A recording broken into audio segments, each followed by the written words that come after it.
Okay, hello everybody.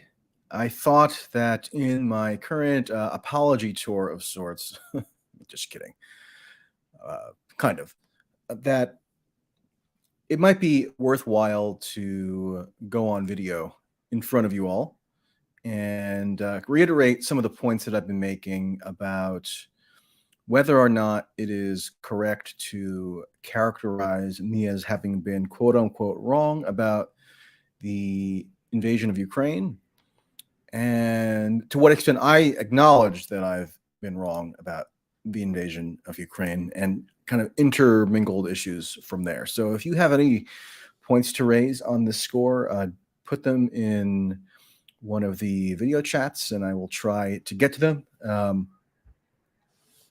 Uh, I'm going to start here on YouTube as usual and then transfer over to Rockfin in relatively short order. So that's where the majority of my responses will be. If you're interested, the link is in the description box. Okay, so first off, it should be said, never once disclaimed the possibility that an invasion of Ukraine could happen. And in fact, I made a point to repeatedly, most times that I discuss this issue, caveat what I was saying with the recognition that, yes, of course, it was a possibility.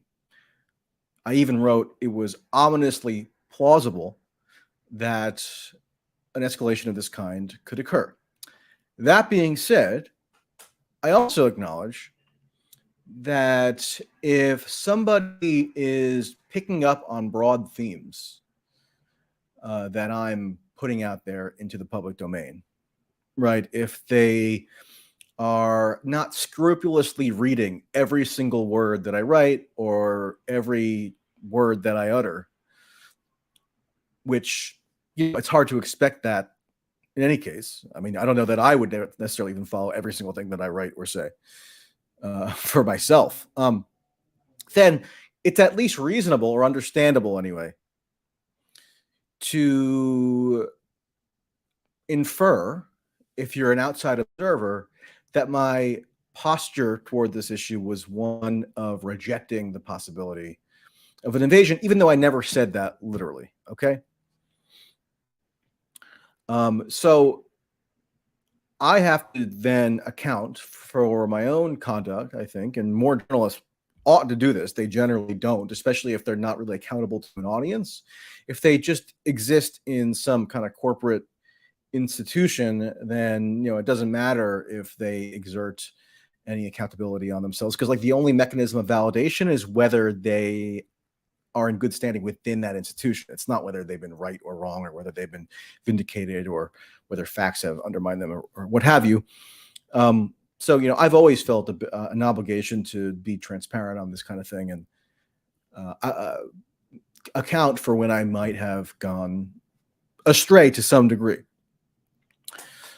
So if, because of my reporting or commentary or anything I've, again, put out into the public domain over the past several weeks or even months now, if that caused anybody to sincerely have a mistaken impression of how events would unfold, if because of me, or in part because of me, they were of the belief that an invasion wasn't possible, then that's, I think, at least cause for some reflection on my part. So I've tried to do that, and I've even done that pretty much as my, not main kind of endeavor since the invasion started, but up near the top of what I've been focusing on. Because I think it's actually important so people have a baseline of trust, not faith. I mean, I don't think anybody should have faith in me, because that's almost an intrinsically evidence-free behavior.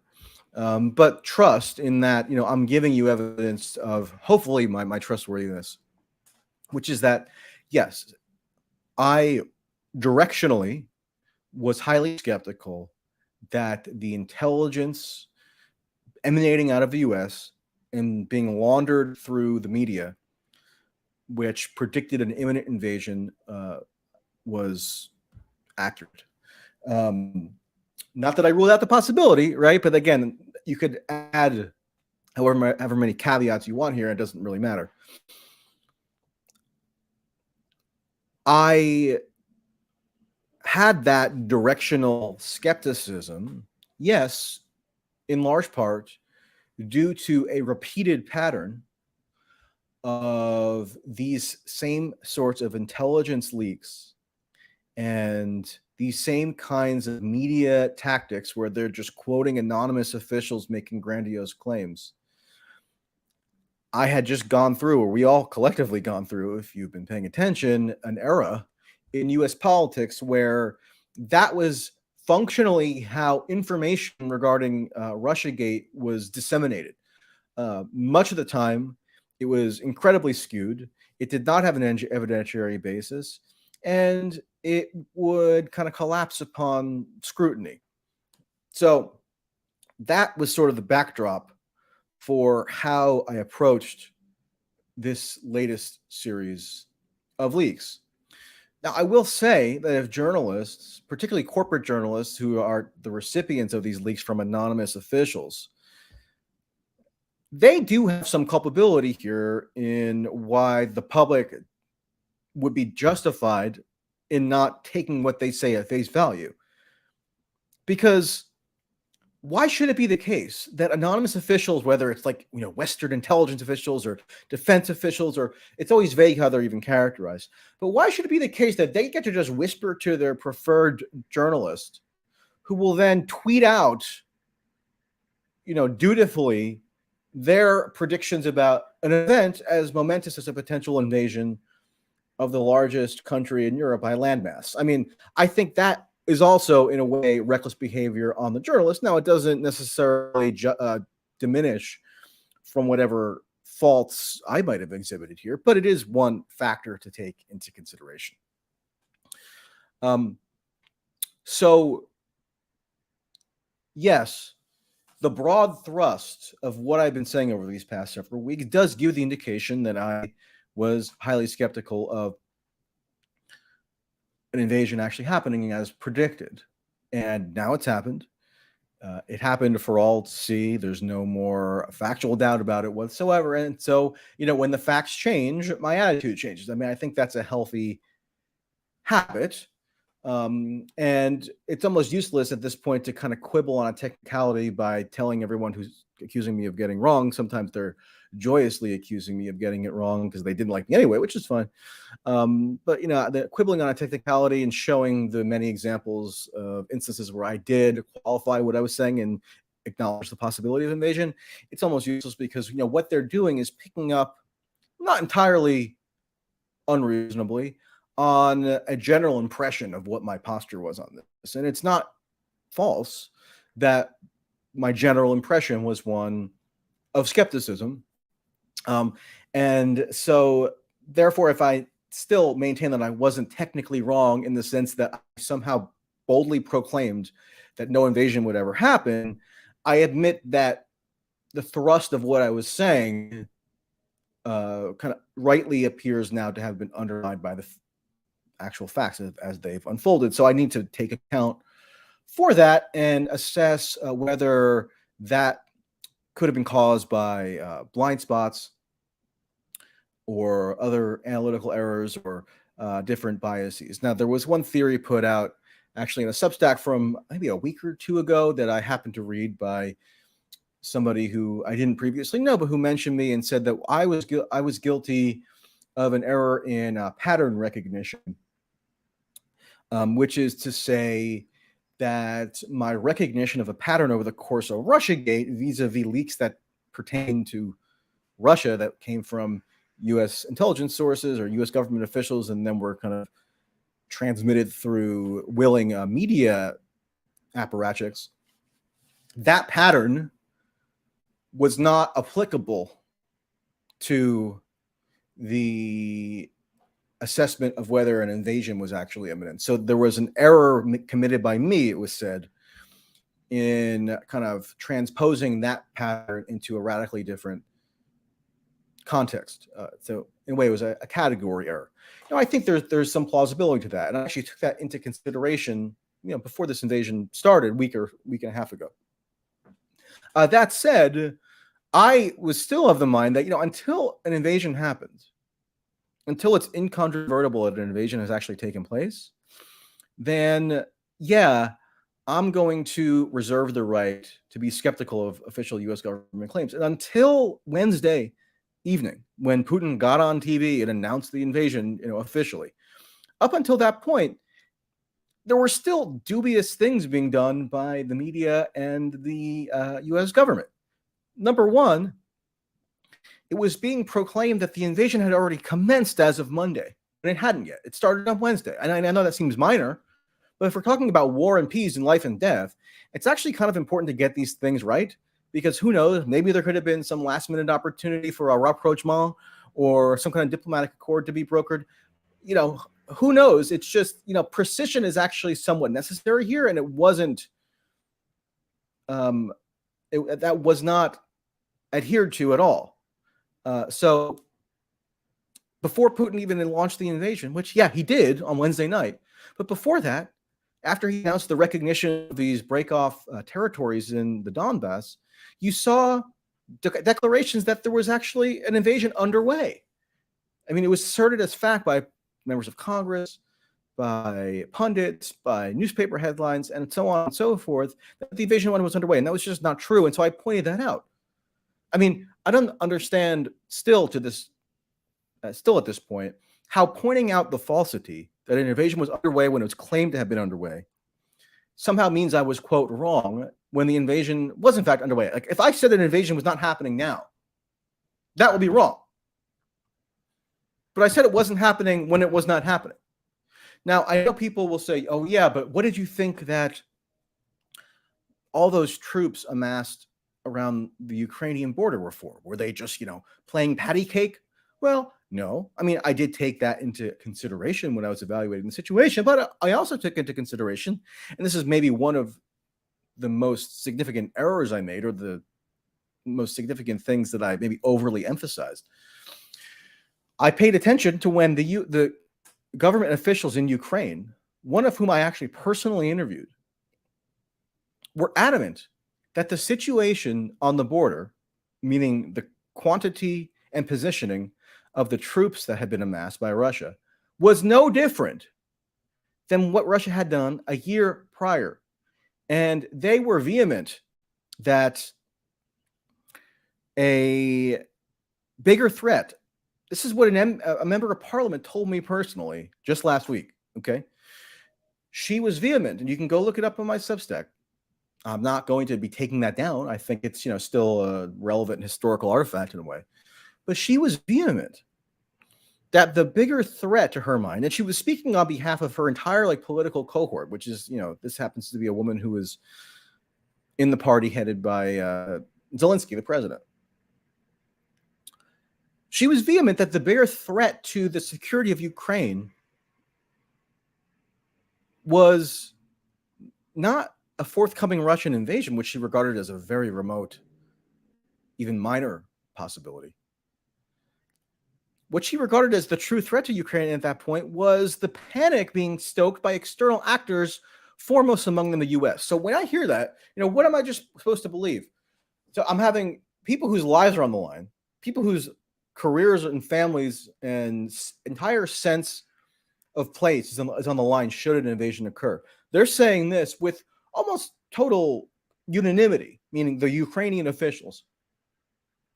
So I contrast that with these anonymous whispers from U.S. intelligence officials, from an incumbent Democratic administration, which clearly had it anyway as a political prerogative to confront Russia, and which announced publicly that they were in the midst of waging an information war against Russia. I'm supposed to take that at face value and just ignore what the actual Ukrainians are saying about their imminent fate? I think it remains to be said, or I still don't have a firm conclusion as to what explains that dynamic with Ukraine and what the Ukrainian officials were saying, namely Zelensky. Why is it that they were adamant in repudiating the conduct of the U.S. media and government in its hyping of a threat that they didn't believe existed? I don't know. I mean, it's actually a very interesting question from like the standpoint of mass psychology. What was the blind spot there that they may or may not have had? Was it deliberate concealment of their genuine belief that invasion was imminent? I don't think so. I actually, reached out back to this woman, the member of parliament I spoke to, and she was shocked herself that it actually did happen. So I don't know how to explain that. But nonetheless, in my placing emphasis on that dimension here clearly contributed, maybe more than any other factor, to my overall attitude about the likelihood of an invasion. And, I have to acknowledge that and try to understand what distortive effect that may or may not have had. And anybody who may have a theory about what explains that behavior on the part of the Ukraine officials, let me know in the chat or email me or DM me or whatnot, because I think it's quite interesting, and it's quite necessary to have at least for me anyway, to get a firmer grasp of what transpired there, to kind of move forward with a better understanding of just this event overall. I did a call-in episode last night, which you can go see if you're interested. Download the call-in app, actually now available on Android. And I was with a professor who specializes in Ukraine. And his theory on that was that the current government of Ukraine, meaning Zelensky and his administration and the different loyalists that he's put into positions of authority, they're just flat inexperienced. And that explains it. Just, sheer incompetence and a desire on their part to be showmen, because Zelensky, which is like one of the most amazing twists of fate ever, as you may know, he was formerly, his main experience prior to becoming president was playing the president on TV in a comedy show. And then the production company that put out the show started a party named after the show. And one thing leads to another, and he's president. I mean, you couldn't make that up. Or if you did make it up, it would be rejected as too implausible to really be taken seriously. So maybe that's one explanation. Others are feasible. I don't know. But I do know that was a big contributing factor.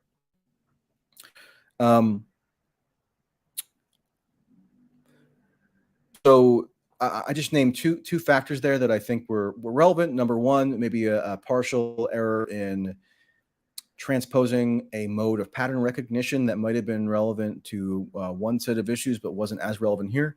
Another is the posture of the Ukrainian officials themselves and what even they were personally telling me. And other factors I think contributed as well. But whatever the factors might have been, it remains the case that it's at least possible to me that some who follow me on different platforms, whether it's on YouTube, Rockfin, Twitter, Substack, Callin, I'm on actually quite a few now. Some of them might have gotten a mistaken impression about events based on my conduct. And if that's the case, then I have to, again, in a way, to make amends for that. So I'm going to get to some more criticisms here of me about ways in which I've allegedly been wrong. I'm going to scan through the YouTube chat for comments, and then we're going to head over to Rockfin. So again, click that link in the description box if you want to do that. And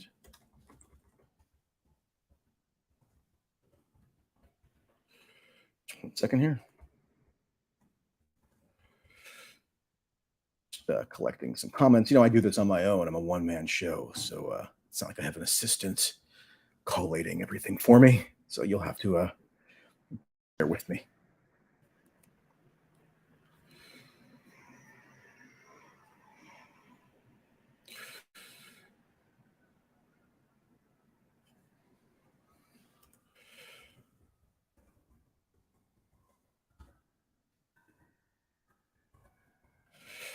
Okay, so like I said, going to continue on Rockfin.